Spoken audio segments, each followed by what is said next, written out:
Hello, welcome to this new video. This is Danny, and today we are going to study the simple past and the past progressive, also called past continuous. Are you ready? Go for it! We can identify when a sentence is in the simple past by the verb. Regular verbs in simple past are formed by adding ed to the basic form of the verb. For example, ask, asked, help, helped, start, started. But in the case of irregular verbs, we should memorize it. Come, came, drink, drank, make, made. For the progressive tense, we use the verb in past and the gerund. In this way, was asking, were walking. To form gerund, we use the base form of the verb plus ing. Then, the formulas will be as follows. For the simple past, subject plus verb in past tense plus complement. Look at the example. Rodolfo went to San Salvador. For the past progressive, subject plus was or were plus gerund plus complement. I was listening a song. Now, let's learn when to use simple past and past progressive. The simple past is used to talk about an action that was completed in the past and it hasn't been repeated. For example, I got 6.7 in my exam. We ironed the cloth. She rode her bicycle to go home. We use the progressive to talk about an action that was in progress in the past, but we don't specify when it ended. Here are some examples. He was jumping in the puddle of mud. It was shining in the dark. They were playing a soccer game. Easy, isn't it? Now, let's see some ways to combine them in the same sentence. Past progressive with simple past.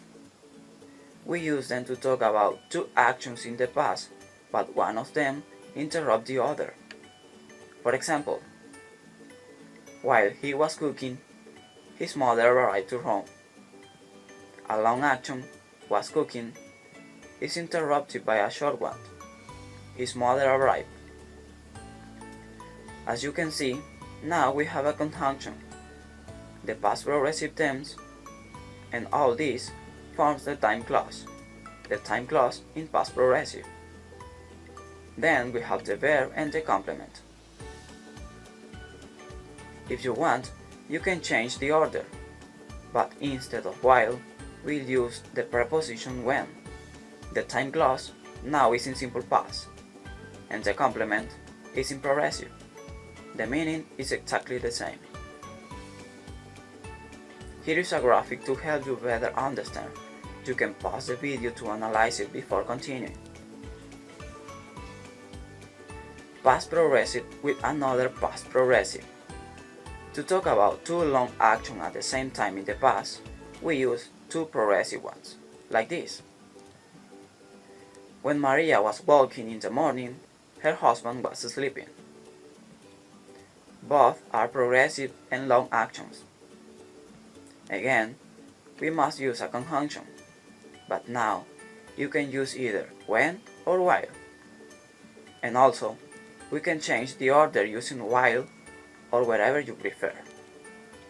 The sentence will be like this. While her husband was sleeping, Maria was walking. The meaning is the same too. Look at the graphic. Simple past with simple past. It's used to talk about two actions in the past, where one was the cause of the other. Look at the example. When I hear the noise, I brake the car. First, I hear the noise, maybe the whistle of another car, and then I stopped. Both the verb in the time clause and the verb in the complement are in simple past. Again, we use a conjunction, but different from the previous forms where we could use but, when, or while. In this form, it's only possible to use when as a conjunction. If you want to change the order of the sentence, you must be careful because the meaning will be very different. When I brake the car, I hear the noise. First, I brake the car, and then I hear the noise. Maybe because a car that was driving behind me hit me. Look at the graphics. In the three forms studied today, we can change the position of the time clause. But remember to use a comma when the time clause appears at the beginning, not the end. Well, that's all for today. If it has been useful, give me a like and wait for my next video. Ciao!